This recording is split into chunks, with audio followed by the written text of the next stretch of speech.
Oiran Buchi, deep in the remote mountains of Yamanashi Prefecture, is a narrow and dramatic gorge carved by the Kurakawa River over thousands of years. Even without its legend, the place already feels intense on its own. The cliffs rise sharply on both sides, the water moves fast and dark below, and the surrounding forest creates a heavy silence that feels far from modern Japan. But what makes Oiran Buchi famous is not only its natural landscape, it is the long story of history, secrecy, and tragedy that has been passed down for centuries. To understand the origins of this place, you have to go back to Japan's Sengoku period, a time of constant war between rival samurai clans. During this era, the region of Yamanashi was controlled by the powerful Takeda clan. The Takeda were known as fierce warriors, but behind their military strength, they also managed hidden mountain resources that were critical to their survival. One of the most important of these resources was gold. Gold mining in the mountains was extremely valuable during the Sengoku period. It provided the wealth needed to maintain armies, forge weapons, and secure alliances. Because of its importance, the Takeda clan reportedly operated secret mining sites deep in isolated valleys and mountain gorges, far away from enemy eyes. These locations were chosen carefully, hidden not only by distance but also by difficult terrain that made access nearly impossible. Within these mining zones, small and tightly controlled settlements developed. These were not ordinary villages but isolated work camps where miners, guards, and officials lived under strict supervision. Life in such places was harsh and completely cut off from the outside world. In addition to workers, there were also people brought in to support the social and emotional side of these isolated communities. Among them were Oiran, high-ranking courtesans from traditional Japanese society. Oiran were not simply entertainers. They were highly trained women skilled in traditional arts such as music, dance, poetry, conversation, and cultural etiquette. In elite settings, they were symbols of refinement and status. In remote mining settlements, their role was to provide companionship and entertainment to workers and officials who lived under constant pressure in isolated conditions. Their presence helped maintain morale in environments that were otherwise physically and mentally exhausting.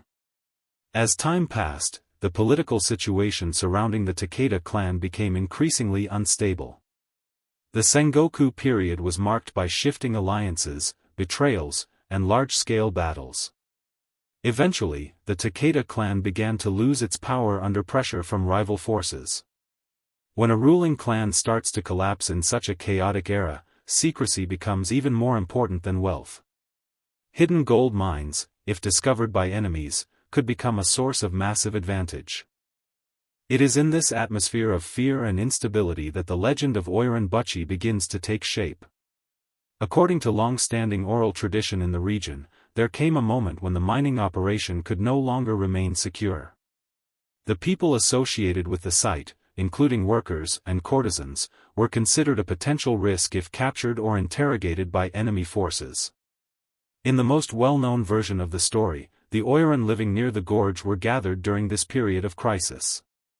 They were reportedly told that they would be relocated or taken to safety. The gathering was said to have been calm at first, possibly even presented as a farewell or ceremonial event. However, the location chosen for this gathering was a wooden structure built above the deep gorge. Once everyone had assembled, the structure was destroyed, causing those present to fall into the ravine below. This is the event that later gave rise to the name Oiran Buchi, meaning Courtesan Abyss. This story is powerful and has been repeated for generations, but it is important to understand that it exists primarily as oral tradition rather than confirmed historical fact. There are no official surviving documents from the Takeda clan or Sengoku-era records that clearly describe such an incident.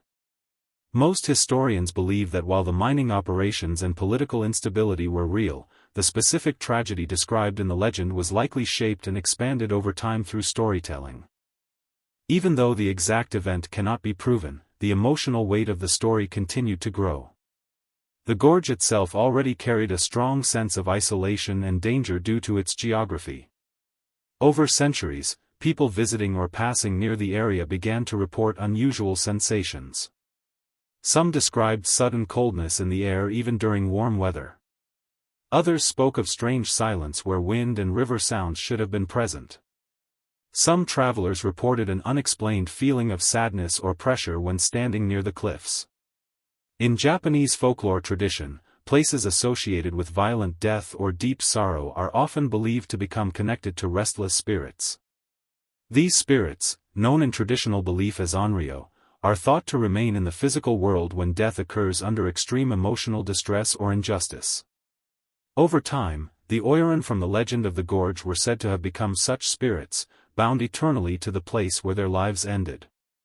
Whether this belief is symbolic or supernatural depends on interpretation, but it became a central part of the area's identity.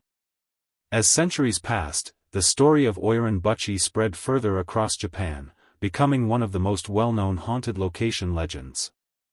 Writers, storytellers, and later modern media helped reinforce its reputation as a place of sorrow and lingering presence.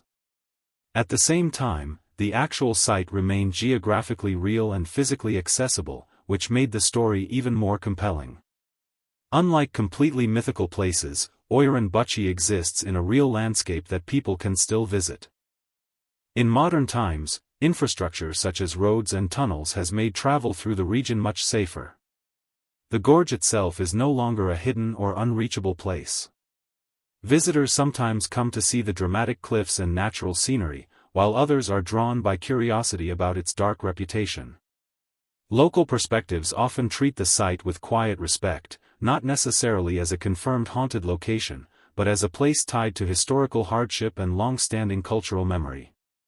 What makes Oiran Buchi so enduring is not a single proven event, but the way history and imagination have blended together.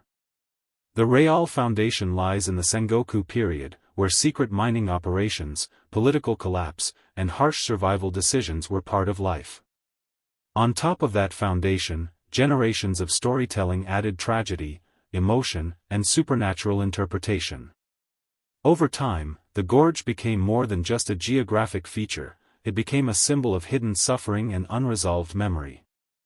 In the end, Oiran Buchi stands as a place where reality and legend cannot be fully separated. The real history reflects a violent and secretive era of Japanese warfare and resource control.